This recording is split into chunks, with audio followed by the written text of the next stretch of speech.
참 기가 막힌 양쪽 속보입니다.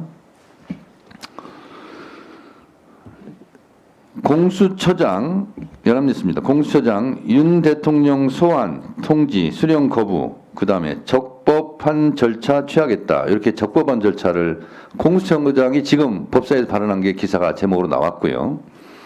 윤석열 측 부른다고 가는 게 법치 아니야. 적법 절차 따라 응할 것. 내란숙의 피의자 윤석열 측에서 부른다고 가는 게 법치 아니야. 적법 절차 따라 응할 것. 여기도 적법 절차 얘기하고 수사기관인 공수처장도 적법 절차에 따른다고 그러고. 자, 그러면 객관적으로 제가 묻겠습니다. 먼저 법무부 차관. 네. 누가 적법 절차를 지금 지키고 있는 거예요? 윤석열 측에서 얘기한 적법 절차가 맞습니까?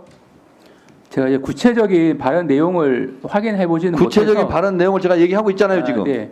기본적으로는 공수처에서 적법한 절차에 따라서 진행을 했고 거기에 대해서 일단은 불응한 것으로는 이제 파악은 됩니다만 그 구체적인 내막에 대해서는 잠깐, 좀 더 살펴야 될 것 같습니다. 얼버무리지 마시고 수사기관에서 소환을 요구하면 가야 돼요, 안 가야 돼요?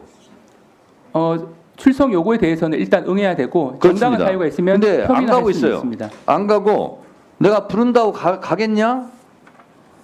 안 가. 부른다고 가는 게 법치 아니야. 수사기관의 소환 통보를 법치가 아니라고 주장하고 있어요. 법을 다루는 법무부 장관 직무대행으로서 이게 맞는 말이에요? 일단 원론적으로 말씀드리면 수사기관의 소환 통보가 있으면 원칙적으로는 응하는 것이 맞지만 다만 다른 어떤 정당한 사유가 있으면 일정은 조율할 수가 있습니다. 이건 원론적으로 말씀드린 부분이고 이 구체적인 사항에 대해서는 제가 더 내막을 좀 확인해야 될 것 같습니다. 다시 한번 법무차관. 네. 부른다고 가는 게 법치 아니야. 내가 부른다고 가겠냐? 이게 맞는 말이냐는 걸 묻는 거예요. 네. 그 표현에는 좀 오해 소지는 있다고 판단됩니다. 오해 소지가 아니라 이거 틀린 말이죠. 네네. 그 부분은 좀 문제의 소지 있어 보입니다. 네네. 자, 그러면 서울 고검장 출신 조은석 감사원장 대행 감사원 소관은 아니지만 제가 검사 출신에 묻겠습니다. 검사하실 때 수사하실 때 예. 피의자를 소환 통보하죠.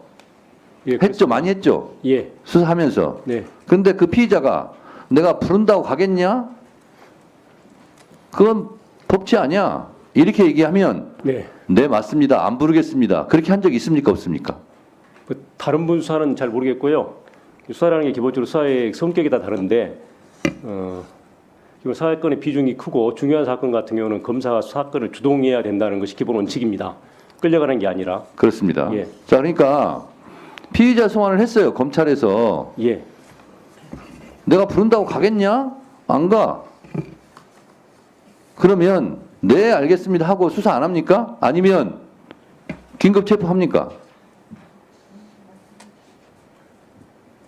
그러니까 간단한 거예요. 검사가 피의자에 대해서 계속 부르는데 예. 조사받으러 오라고 부르는데 안 가요. 계속 버텨요. 네. 그럼 수사를 안 한 적 있습니까? 없습니까? 수사는 하지요. 하죠. 어떻게 했습니까? 근데 이제 형사소법이 이제 부여한 그 여러 가지 수단이 있습니다. 그에 따라 유효적절하게 수사의 효율성 따져서 타이밍을 놓치지 않고 필요한 조치를 취하는 것이 수사하는 사람의 기본 자세입니다. 조은석 전 검사님, 예. 이런 경우는 강제 구인 조치 하지 않습니까? 맞죠? 근데 좀 그 구체적인 상황을 말씀드리니까 좀 그런데 좀 이런 말씀드리고 싶어요. 아니, 감사원 이 사안이 입장이 아니라 일반적인 경우, 윤석열 이 경우가 아니라 일반적인 경우 예. 검사가 계속 소환 통보하는데 안 하고 불응하고 나 안 가 계속 할 때 강제 구인 조치 합니까? 안 합니까? 당연히 뭐 체포영장하고 강제 절차를 그렇습니다. 대한민국 헌법 12.1조는 모든 국민은 법 앞에 평등하고 이 항에는 특수계급은 인정되지 않는다고 그랬어요. 예. 일반적인 범죄 피의자를 그럴 경우는 체포영장 발부해서 강제 구인하는데 윤석열은 전직 대통령이니까 안 합니까? 아니 현직 대통령 신분이니까 안 합니까? 그건 아니죠. 답변을 요구하십니까? 똑같이 적용해야 되죠. 답변을 요구하십니까? 네. 아마 저 공수처장이나 다른 수사에 지금 주재하시는 분들이 다 지금 그 공정성 시비 문제로 해서 말씀 안 하시고 계시지만은 실적으로는 다 필요한 조치를 취하고 있다고 봅니다. 적시에 하기 위해서. 예. 자, 그러니까 이게 법원행정처장님 예. 그냥 윤석열이라고 생각하지 마시고 이렇게 피의자가 계속 소환에 불응해요. 안 나고 버텨요. 그래서 검사가 체포영장 청구를 하면 법원에서 발부해 줍니까? 안 해줍니까? 예, 조금 전에 다른 의원님 질의에도 제가 말씀드렸습니다만은 그런 경우에 이제 체포영장 발부가 이제 구체적으로 영장 판사가 과연 그것이 전체적인 경위나 맥락에 비추어서 정당한 사유가 있는지 없는지를 판단해서 발부 여부를 결정할 것이라고 봅니다.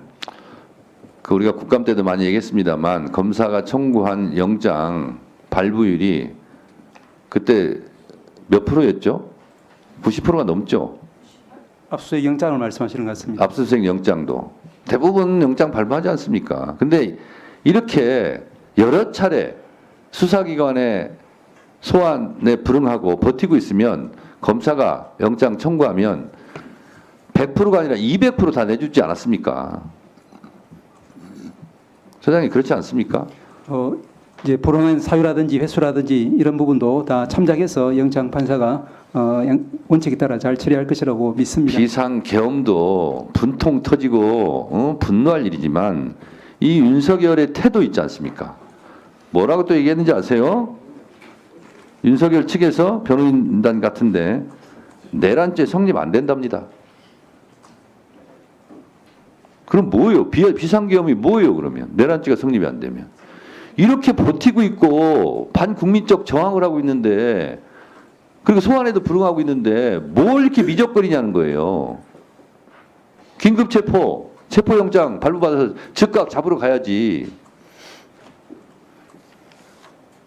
이러니까요. 윤석열도 밉지만 수사기관도 법원도 국민들한테 다 미움 사는 거예요. 그런 상황을 아시기 바랍니다. 참 답답합니다.